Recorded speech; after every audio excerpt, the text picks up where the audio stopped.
What's up, everyone? Welcome to the Nice Catch Podcast.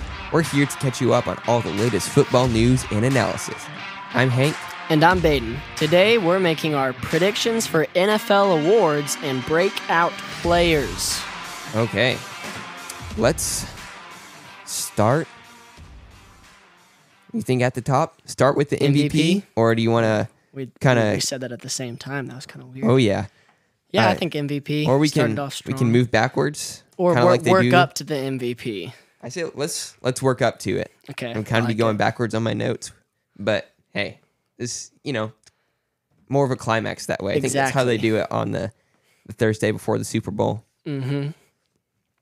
So start off. I don't know what. In the order I have it. Well, I guess the reverse order. Coach of the year first. That's what I had last. So first, yeah.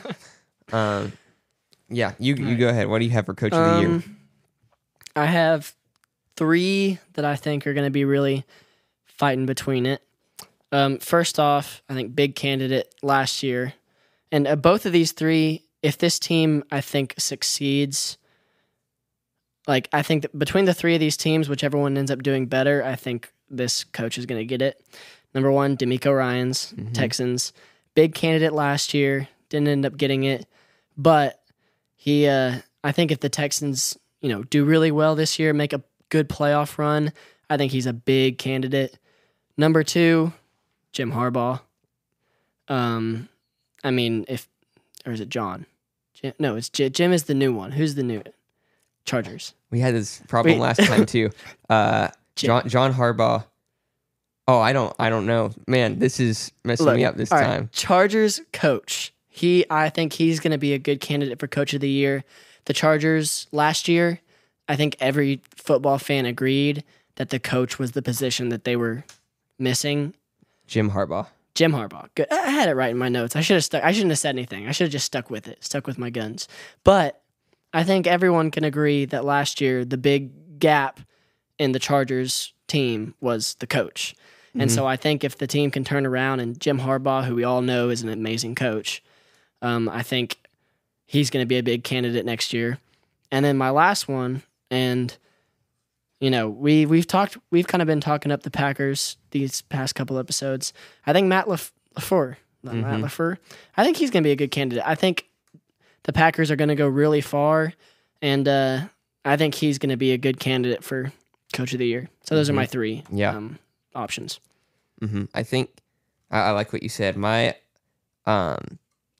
only problem with your picks, with just my logic, is that a lot of times the Coach of the Year, I feel like, is someone who's unexpected because the reason why I like DeMeco Ryans and Kevin Stefanski, who ended up winning it last year, why they were like the top 2 is because, there's two reasons in my mind where coaches get picked for Coach of the Year.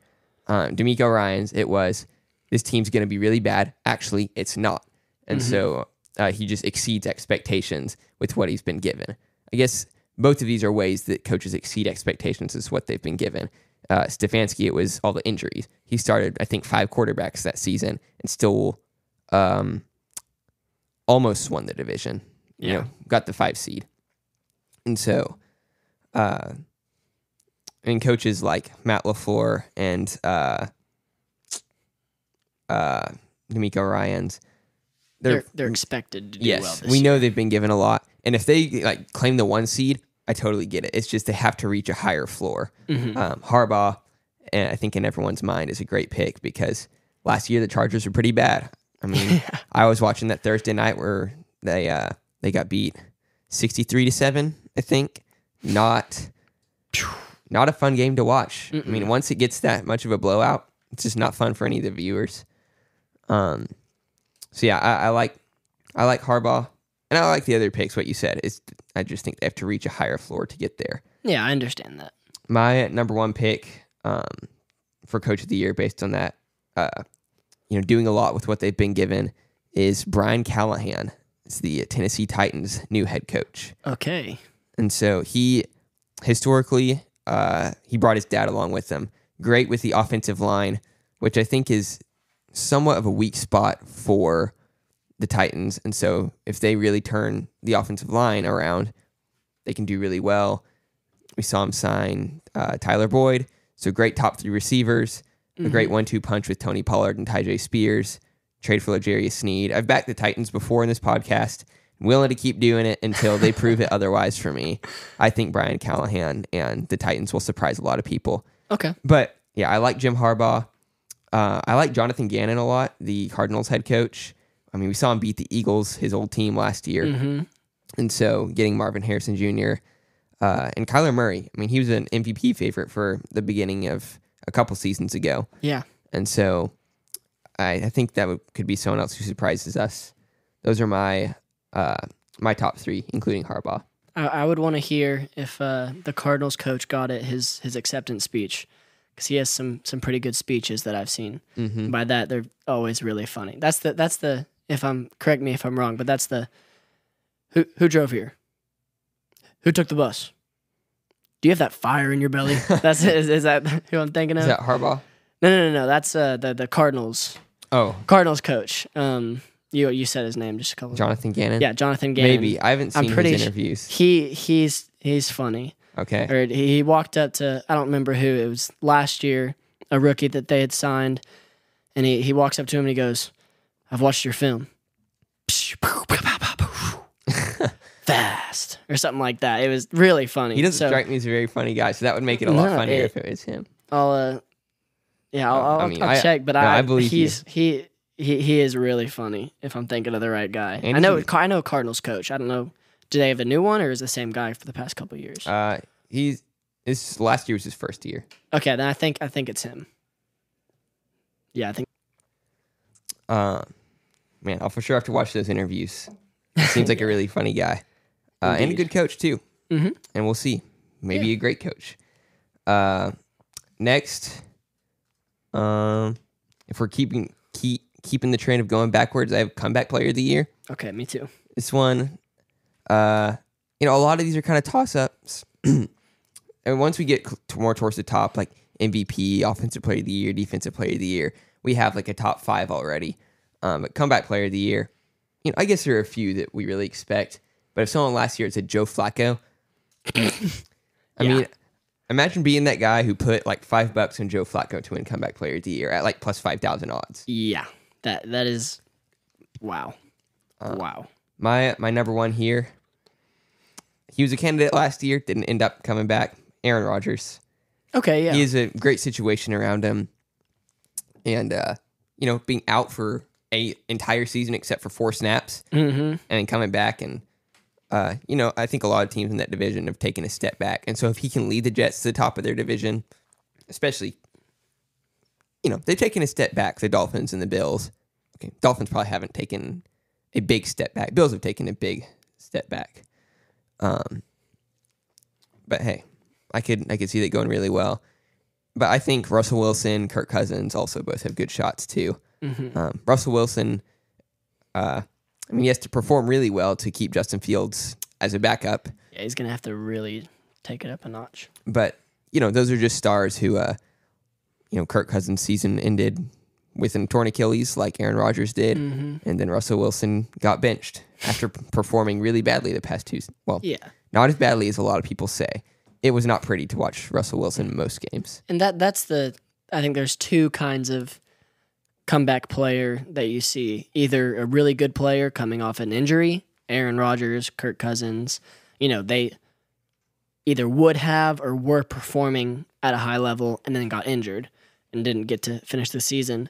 Or you have someone like a Russell Wilson who is a good player, or like a Joe Flacco last year. They came off a season where they weren't any good, or that they had a tough season, and then they just explode. They really show out, really turn it up a notch. And so, I think you have those 2 different options of what comeback they're making. You have the Aaron Rodgers, Kirk Cousins, then you got the Russell Wilson, a player coming off of a bad season or a tough season, we'll say, like Russell Wilson, has to play at an even higher level than someone like Aaron Rodgers. Because Aaron Rodgers, didn't have the chance to do poorly. He's just coming off an injury. So I think that he obviously has to perform at a high level to get comeback player of the year, and everyone has to. You're in the NFL. But I think Russell Wilson's in a spot to where he has even more weight on his shoulders. So yeah, it'll just be interesting. But I think those are 3 good picks. I don't know. You can continue with your list. That was my list. Oh, just all right. Those 3. Who are your picks? I had 2, one kind of for each category that I previously talked about, but Anthony Richardson. Okay. He started out good. He wasn't even in my mind, thinking about at the beginning of last season, and he started out really well. I think that I saw some impressive stuff from him, and then just after a bad injury, which we got to see Gardner Minshew come out, so, that was pretty cool. Yeah. But, I think we could see him and the Colts, because the Colts, they're building up a good team. I think it could be interesting to see him. I think he is a good candidate. And then on the other side, and this is just very unlikely, but kind of like you said, like Joe Flacco, wouldn't have expected that. Bryce Young, if the Panthers can turn something around, because if the Panthers do well at all, it's a comeback. Yeah. But if they can, surprise everybody, then I can't think of a better candidate, but they're going to have to really surprise some people. It's funny. I actually had on my short list of NFL breakout players. I was gonna do most of that on the fly, but I actually had Bryce Young on there. So thinking on the same wavelength there. Oh yeah, yeah. I think he at Alabama was a great athlete. Won the Heisman his sophomore year. If he has a better team around him. He has a better offensive line this year. You can't think of a worse position to be put in as a rookie quarterback than what he had. Yeah, and so I like that pick a lot. What are your picks for defensive rookie of the year? If we're going backwards, that's the next one. I really don't know enough about the rookies, at least on the defensive side, to really talk on it that much. Yeah, I don't think I can give a good. I was like looking it up and stuff, but I was like, I really don't know much of these players that well. Well, a lot of it's a toss-up. Pass that one up to you. Last offensive rookie of the year we saw was a 5th-round wide receiver out of BYU named Puka Nacua. Yep. So, yeah, a lot of these rookie picks, all of these picks are kind of a toss-up, but I think especially the rookie ones, especially on the defensive side, because there's not a quarterback position or a wide receiver position that lends itself to highlight plays. Yeah. But yeah, I think there are a few players that are set up better than others. And really both of them are a pair of players. One is the Eagles secondary, Quinion Mitchell and Cooper DeJean. Both of them showed a lot of talent in college. And pairing them up on the same NFL team, especially the Eagles, is going to be scary to watch for opposing teams, opposing offenses. And that's exactly what the Eagles need, is that secondary. So that just makes them look even better. And then my other pick is the Rams' defensive line. You lose Aaron Donald, but you draft Jared Verse, who is more of a defensive end or edge rusher. And then, your second-round pick is a defensive tackle like Aaron Donald was. I almost said Aaron Rodgers. Wrong one there. Switching positions. Aaron Donald. And so I think both those duos have a great chance to be the defensive rookie of the year. But, Dallas Turner is a great player. If he can fill the void left by Danielle Hunter, then he is a great shot too. So, like I said, it's a toss-up. But those are my top 4 and top 5 if you put in Dallas Turner. But top 2 duos. Awesome. It's kind of like a Dak and Zeke rookie year kind of thing. Exactly, yeah. And then offensive rookie of the year, my number one logic behind this is that, well, I'll just give you the pick, then give you my logic. Okay. Marvin Harrison Jr. All right, yeah. My logic is he's a number one option for a good quarterback. Kyler Murray hasn't had great wide receivers, a great team at all around him, much at all, in the past few years. But, we saw Kyler Murray put up some highlight plays with DeAndre Hopkins when he was there. And DeAndre Hopkins was past his prime at that point, for sure. And so giving him a Marvin Harrison Jr. who can make, maybe not all the catches that Hopkins can, but kind of a Hopkins-esque wide receiver. Yeah.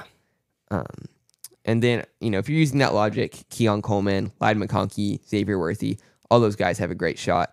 I just think Marvin Harrison Jr. has the least competition within the team, and he was expected to do very well coming in. Obviously, number 4 overall pick. But if it's going to be a quarterback, I don't like this. Caleb Williams, he has a great team around him. Yeah, he's set up for success, and that's the difference between like an MVP and then defensive player of the year is defensive player of the year.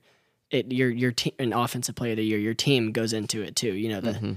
The weapons that you have boost you up. MVP, it's like you're the most valuable person on the team.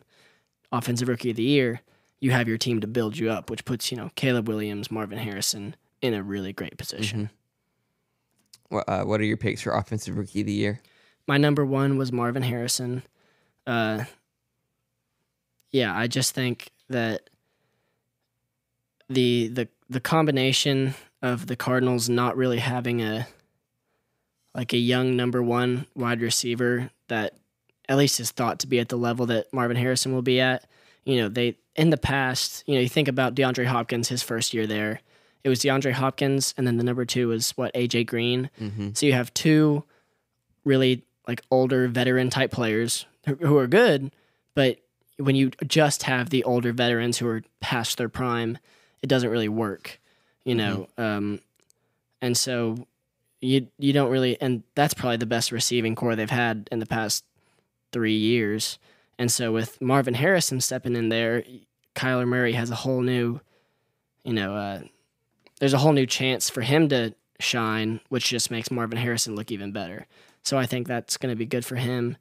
And then I said Jaden Daniels. Okay. I think that the Commanders, kind of the same situation, they are building a good team.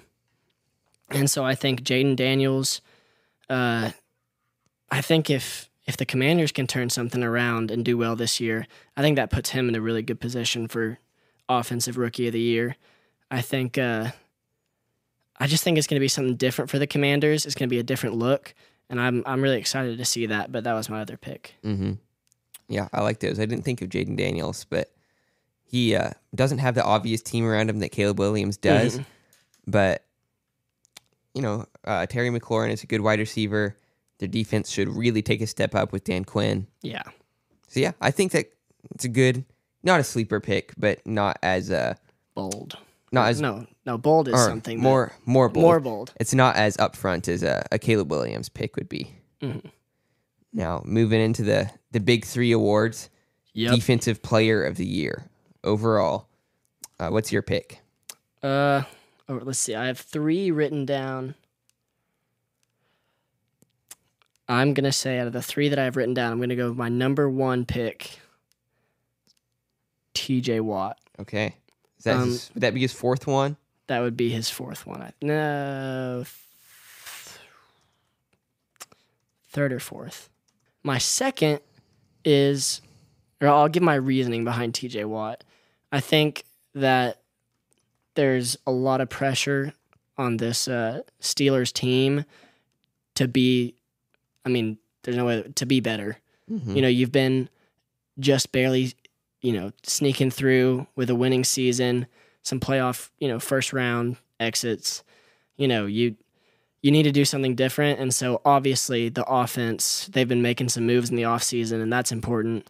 But I think there's going to be a lot of pressure on the defense too, especially with a new offense that's still figuring it out. With a lot of new players in there, a lot of people getting comfortable. I think that puts more pressure on the defense to perform and do what they know how to do. And TJ Watt, he's a player. And if you watch any games, whether they're winning or losing, TJ Watt is always just an absolute menace on the field. And so I think he's going to have some more pressure on his shoulders to really lead, not just the defense, but the whole team. And so I think he's going to really play well. And then also, I don't know, I guess I just like him because he's kind of funny. But my second one would be Max Crosby. I just think he's funny. And he's also, he's just scary on the field. And then my third one is Micah Parsons. Just because you can't ever... I just think the fact that he's so versatile, he can be anywhere, really. Like I say anywhere, you're probably not going to put him at corner. But, he's made some good corner-ish plays. So. Yeah, no, he can be anywhere, and he's such a threat, and, a defensive coordinator that is going to know how to use him can make him look even better than he already does. And so I just think Micah Parsons is always going to be up there. Just because of his sheer athleticism and just drive. You can put him anywhere on the field and he's going to give it everything he has and be scary. So those are my top three. I heard a story that one time at Penn State, Micah Parsons decided one mini camp, you know what? I'm going to be a wide receiver during mini camp. And he was by far the best wide receiver on the team. You know what? I believe it. But fact check, this would be TJ Watt's fourth. Okay. And I think, now I need to fact check myself again. I think JJ Watt has won 3. He's won 3. I saw something to where he was saying he was happy for his brother beating him or something like that. Both Watt brothers are tied at 3. And so if TJ Watt could win one more than JJ Watt, man, I don't know, because JJ Watt's one of the best defensive players of this century for sure. And so if TJ Watt passes his brother, that's going to be a huge storyline. Oh, yeah. But my defensive player of the year pick, you touched on it, also Micah Parsons. The Cowboys in the second round drafted an edge rusher from Western Michigan, I think. And so to give Micah Parsons and Marcus Lawrence some help, so loaded defensive line, obviously losing Dan Quinn will hurt a lot. I don't know. I mean, Mike Zimmer has led some good teams before. It's funny that Mike Zimmer's, the area he's best in is stopping Shanahan-style offenses, which is what the Cowboys have not been good at. Yep. And so, maybe that one will finally work out. I think he's been second in Defensive Player of the Year voting every year he's been in the league so far. And so maybe this year he can finally get that first place. This will be his year. But my second pick, who I think really has a great shot, was your second pick as well, is Max Crosby. Man, he's insane. Something's different about that guy. He is so good at what he does. He just hasn't been on a good team. But you give him Christian Wilkins. So having Christian Wilkins inside, Max Crosby outside, it's going to be a really scary duo for any team, even the Chiefs in their division, to face. But the top dogs, Myles Garrett and DJ Watt, obviously have great shots too. So I can't count either of those guys out. But Micah Parsons, Max Crosby are my top 2, and they're kind of neck and neck. Yeah. Then Offensive Player of the Year, this one for me, I'm going to give it to Justin Jefferson. I think he already has one, but playing without Kirk Cousins, people expect the whole Vikings team to take a step back. And he has some help on the team. Jordan Addison is a great wide receiver. KJ Osborne also has a great opportunity to be that number 3. And so if Justin Jefferson puts the Vikings team on his back, especially in a division with the Lions and the Packers, he has a great opportunity to cement himself or really re-cement himself as the best wide receiver in the league. That's how most people thought of him, at least as a fantasy football perspective, before this year. I drafted him first overall. That did not work out well. Yep. Passed on Christian McCaffrey. Oh. But, he's still a top wide receiver. And if either Sam Darnold or J.J. McCarthy, I think I'd rather see Sam Darnold come out week 1. But if either one of them throw to Justin Jefferson a lot, because he's a great receiver, well, I think we could see a clear Offensive Player of the Year winner there. Well, okay. On Justin Jefferson, do you think that he is I guess he had more of a season than some of the other guys, but would you consider him a candidate for Comeback Player of the Year? Okay, I didn't think about that. Me neither. I just thought about that now that we're talking about him. I don't know if he missed enough of the season, and when he came back, he obviously played well, but, and then not having Kirk Cousins, there was just some, difficult situation there. But I wonder if he's, just in people's minds as as a candidate for comeback player of the year. Yeah, I hadn't thought about that. But I would think that, he has a good shot. I think that other people like Aaron Rodgers, Russell Wilson, Kirk Cousins would have to underperform in order for him to get the nod for comeback player of the year. Yeah. It'd have to be less competition. But I think he has a shot. Who's your offensive player of the year pick, Baden? All right. I'll give you the one that my number one that I think is obvious, Justin Jefferson. My number two, which a little less obvious, but I just was so blown away last year by this guy, is Puka Nacua. Okay. All right. I think that he is an excellent receiver. And, with Cooper Kupp being, off of injury, you just don't really know with him.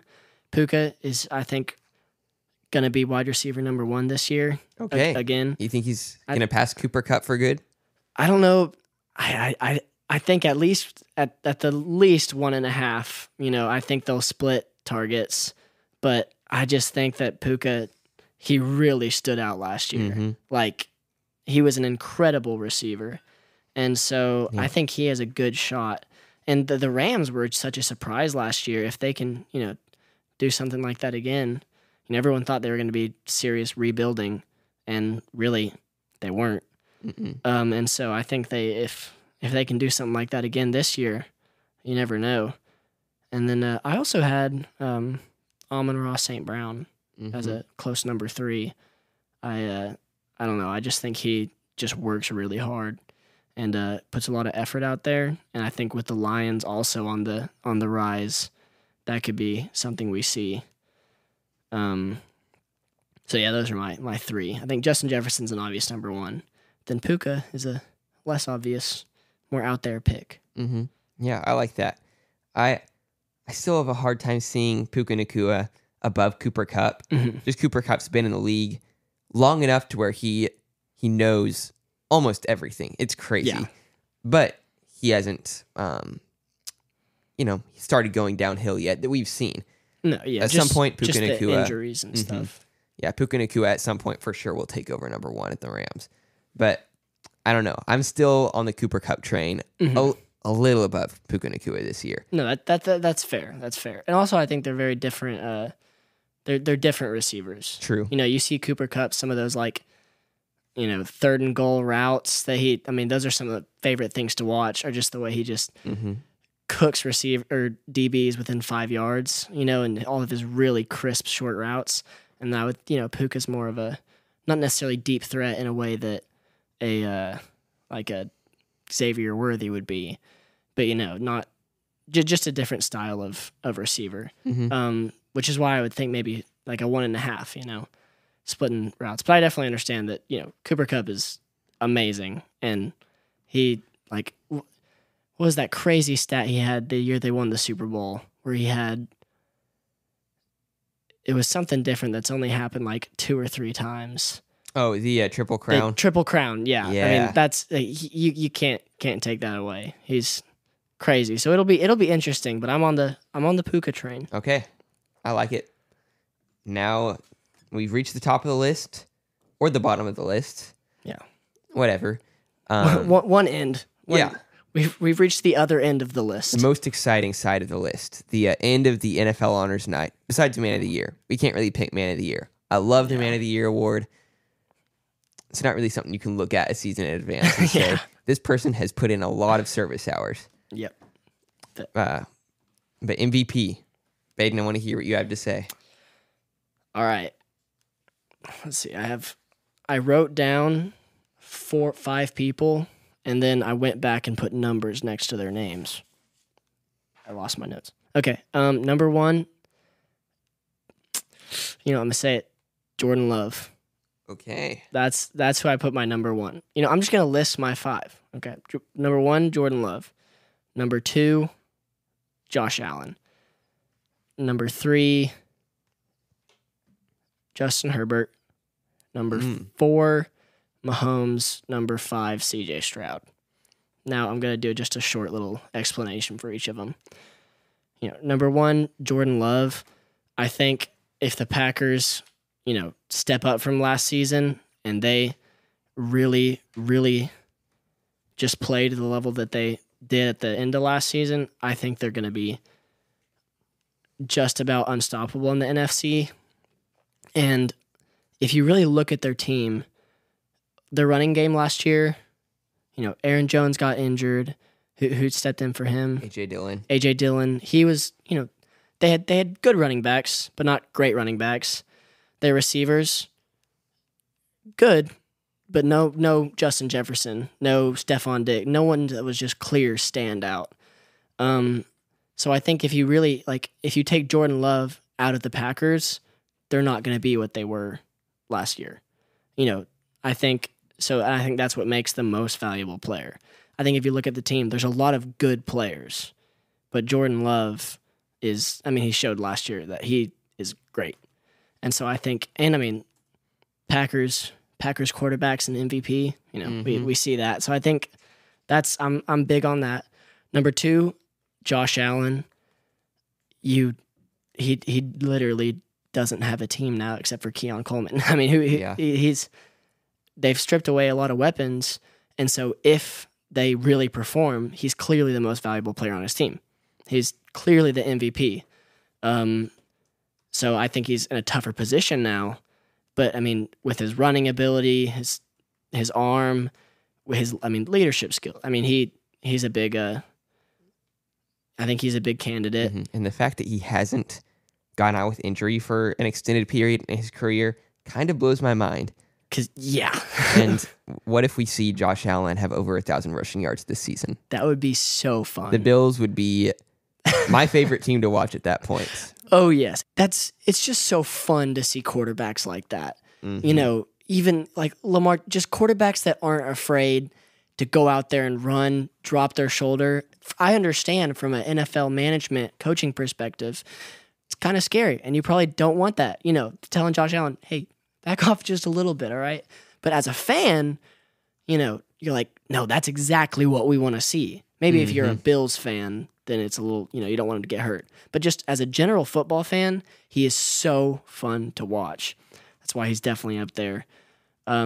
Justin Herbert, it's kind of the same deal. You don't have necessarily that big team around you right now. Mm-hmm. And so I think that he's put in a position to where he is going to be the clear leader of the team. And, I also just really like Justin Herbert and his work ethic. And I think that he's going to be a big MVP factor or candidate, especially with the new coaching. Justin Herbert is a great quarterback, and he's clearly going to be the most valuable player on his team unless something crazy happens. And then, C.J. Stroud, Patrick Mahomes has to be on the list. Yeah. Because he's Patrick Mahomes. Right now, he's probably the best offensive player. And, the best player. Now, Aaron Darnold's gone. So, respectively to his position, he's probably the best player playing right now. Mm-hmm. So, he's obviously on the list just because he's Patrick Mahomes. And then C.J. Stroud, we're just looking at his rookie season last year.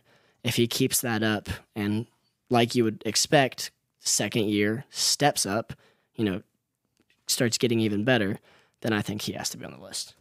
So that was a long explanation. That's good. Those are my top five. But number one, I'll just Jordan Love, Josh Allen, Justin Herbert. Okay. My number one, surprised you didn't say this as a Texans fan, but C.J. Stroud. Yeah. Kind of the same reasoning as a Jordan Love. Look at the team around him. Look at the team last year. Teams like that, overperforming, I think are great for Coach of the Year, like what we said. But teams at the very top are what people look at for MVP normally. Yeah. Some people complain MVP is becoming best quarterback of the best team, which I definitely think that's a valid complaint. And so I think Christian McCaffrey has a great opportunity this year to be the MVP. Okay. A lot of people last year think he should have been MVP. I think he should have been in the mix more than a lot of, NFL analysts were saying that he was. Mm-hmm. But especially because we could see a huge media push this year for a non-quarterback. Especially a non-quarterback or especially your running back, because with the devaluation of the running back position, Christian McCaffrey is the greatest running back of right now for sure, maybe even of our generation. Yeah. And so he has a great shot, I think. But if you're looking at quarterbacks, which is likely what it's going to be, CJ Stroud has an amazing opportunity to lead his team. We can't, playoff success isn't what brings MVP. It's not supposed to. I have a hard time thinking it doesn't. Yeah. Lead his team to the 1 seed, beat out, Kansas City for the home field advantage. Man, I have a hard time seeing how that wouldn't win CJ Stroud MVP. Yeah, that makes sense. That's completely fair. And that would be awesome. Awesome. As a Texans fan. As anybody. I just think it's less of an underdog story this year because of how they did last year. But last year, the Texans, huge underdog story. They were supposed to be terrible. And so, but just keeping that going, he's still it's such a young team. You're adding new veterans like Stephon Diggs and stuff. But I just think that the Texans are just a story that a lot of people can rally behind. And so it'd be really cool if we see a number 1 seed, CJ Stroud MVP. And kind of what you were saying on the media part with Christian McCaffrey is that's a big factor that sometimes we don't think about going into football and awards and stuff and teams is especially I think with awards, the media has a big part of it because they're the ones who vote. Exactly. And it's, that you have to, football is for entertainment, for the people watching. And so the media is going to do, it's going to be the most entertaining, get the most numbers. So if you see a lot of people saying, we don't want a quarterback, it's always a quarterback.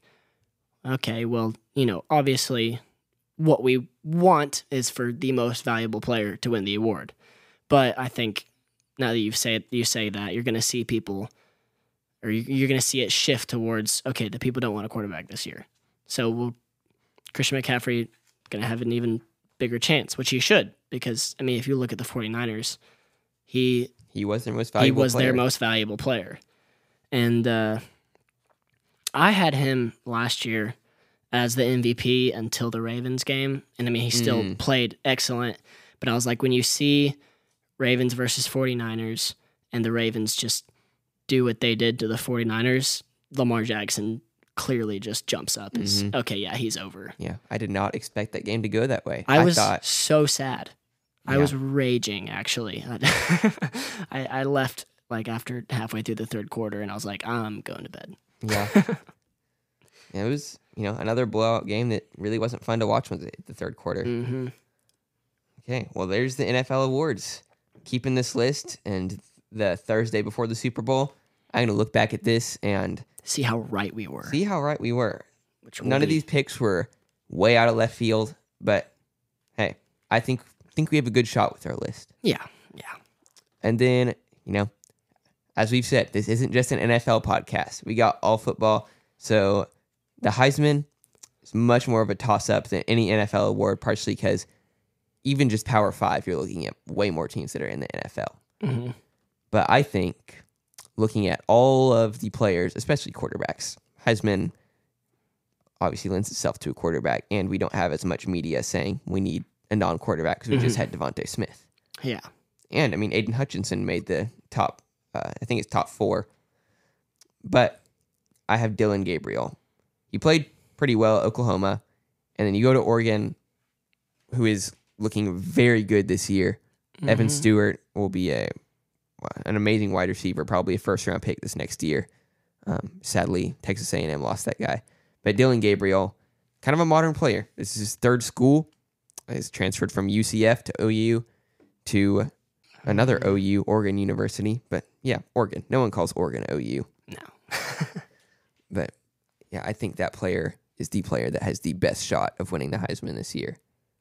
I don't know if you have an opinion on that. No, not really. I said this earlier. Not a huge college. I I enjoy watching it, but I don't know all the statistics and the names and the people as well. Just a lot more information. But yeah, I think I always love watching college games, and I love Oregon's uniform, so I'll root for anybody from Oregon. Yeah. I don't remember if this was before we were on air or not, but hey, if someone last year said Jaden Daniels was going to win the Heisman, I would have said, who's Jaden Daniels? Exactly.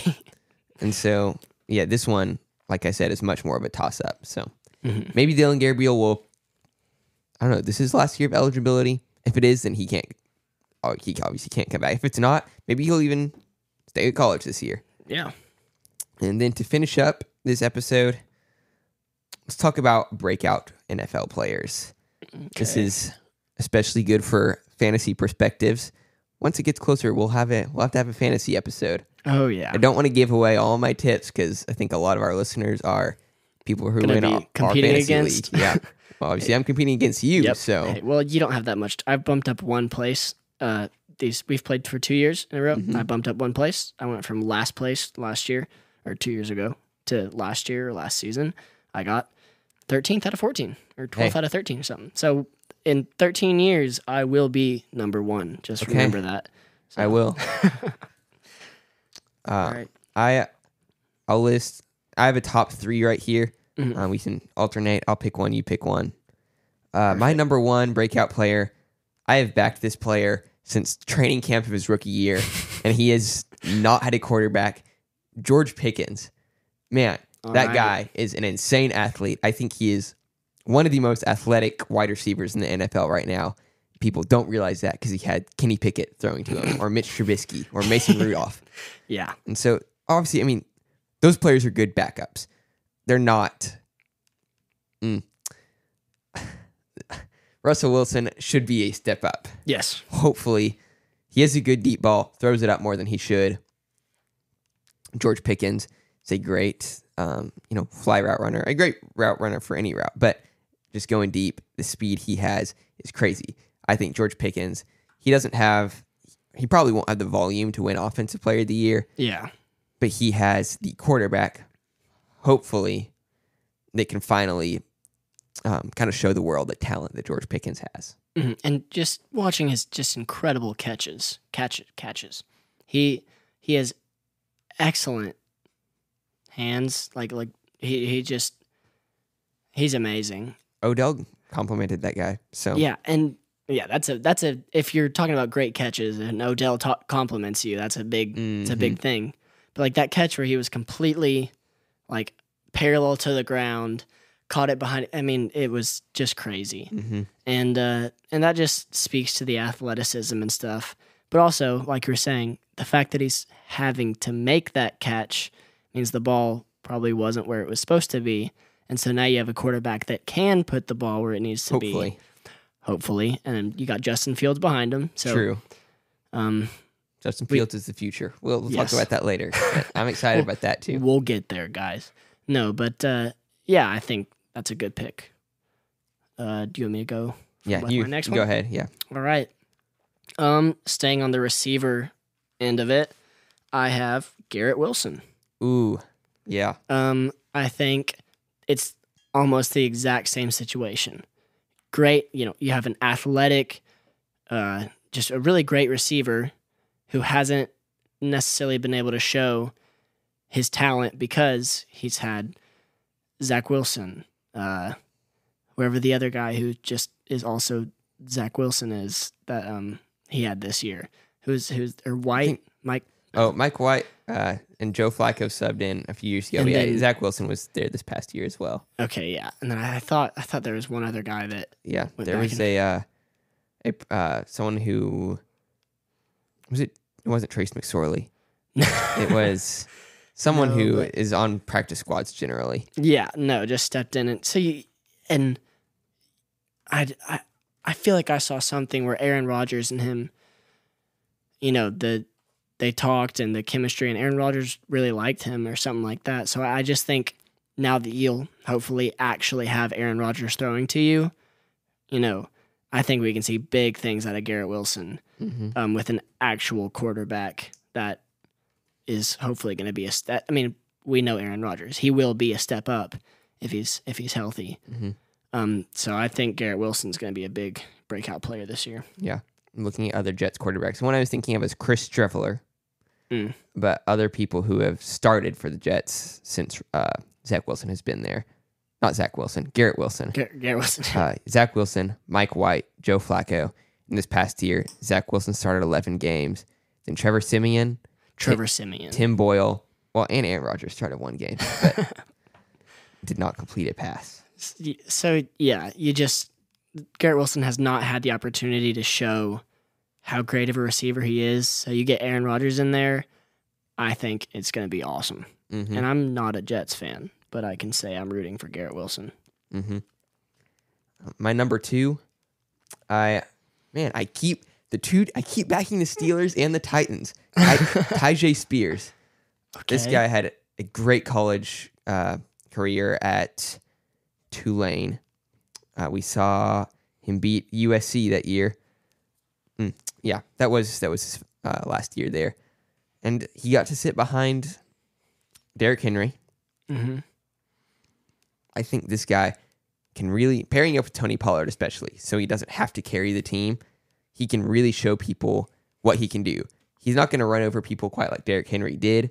Yeah, he can be a number 1 back on first down, on 3rd and short, and out of the backfield.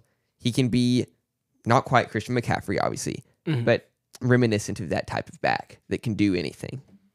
And as I said, I'm really excited to see how the Titans do this year. Love rooting for Nashville because they're the only pro team in Nashville. But, as a music guy, love rooting for Nashville. Tyjae Spears, mark my words, breakout player. Steelers versus Titans. Who are you taking, Hank? Who do I want? Well, I don't really care who wins. But who do I think will win? Man, I'd probably take the Steelers because of the defense. Okay, that's fair. But the Titans still have some stuff to prove to me, but I think they can prove to the world that they can make the playoffs, at least. All right. Make the playoffs. All right, well, we'll be watching. I'll be watching for sure. Hey, I'll at least be watching 2 games a year. True, yep. when they play the Texans. Let's see, my number 2. I don't have numbers next to all these names, but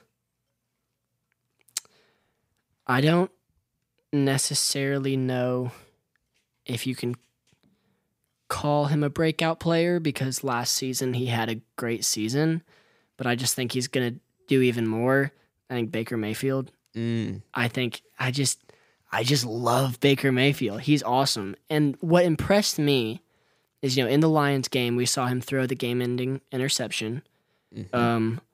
And a lot of quarterbacks, as it should, because that's a tough moment. You have a lot of weight on your shoulders. You do that. That's difficult. You ended the season. It's not all on you because your team got you in a position to where you could end it with 1 interception. But that's not the point.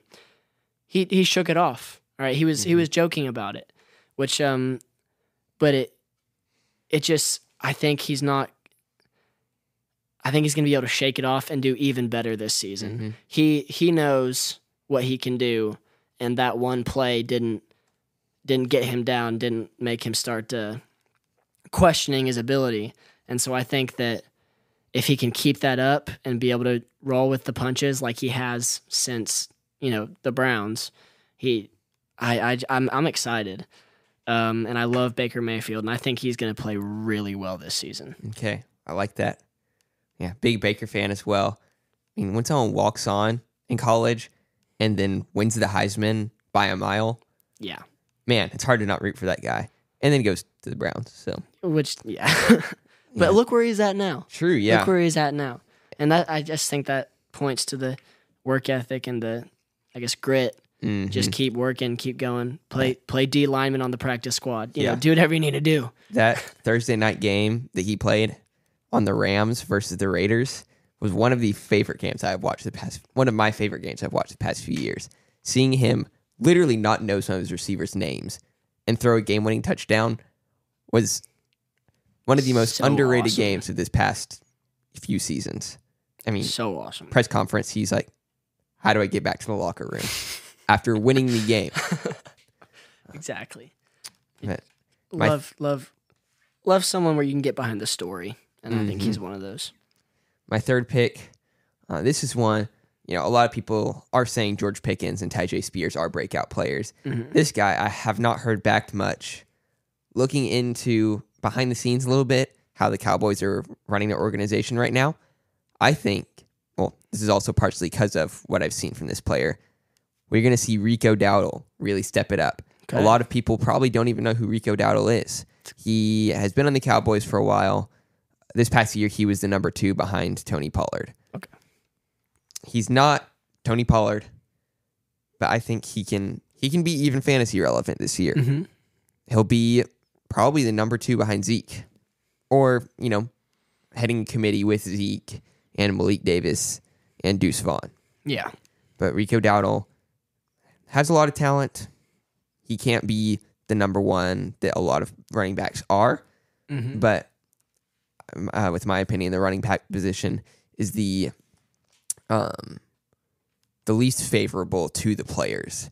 If you're a good wide receiver, you're probably not going to just get cut into your career. But we saw with even Todd Gurley, he wins Offensive Player of the Year, then goes to the Falcons, and he's younger than Derrick Henry and hasn't played a snap in years. But Rico Dowdle, he's not as much of a breakout candidate as George Pickens and Tyjae Spears are in my mind.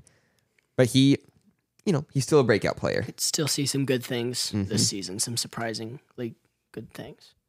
If that makes sense. For my number 3, I have 2 players right next to each other, which are like complete opposites.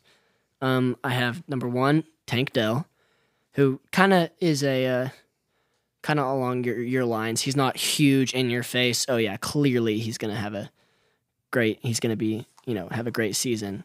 But I still think it's gonna be a little harder now when you're putting Stephon Diggs in the mix. He maybe bumps down to 2.5, 3.